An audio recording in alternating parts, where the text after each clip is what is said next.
আসসালামু আলাইকুম, কেমন আছেন সবাই? আশা করি সবাই ভালো আছেন। আলহামদুলিল্লাহ আমি ভালো আছি। এই কয়েকদিন যাবৎ আমার উপর খুবই কাজের চাপ যাচ্ছে, যে কারণে আমি খুবই ব্যস্ত। এই যে দেখেন, বাজার থেকে আজকে আব্বু নিয়ে আসছে খুবই সুন্দর, সুন্দর সবজি, তারপর মাছ।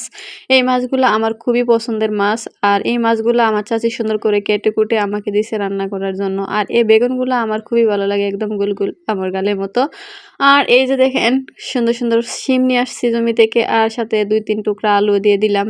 আর এখানে সুন্দর, সুন্দর একদম দেশি ধনিয়া পাতা, আর এখানে পেঁয়াজ, রসুন, কাঁচামরিচ সবকিছু কেটে কুটে এখন মাছগুলা ভেজে নিচ্ছি তেল দিয়ে, হলুদ দিয়ে। মাছ ভাজতে গিয়ে যে বড় একটা সর্বনাশ হয়েছিল।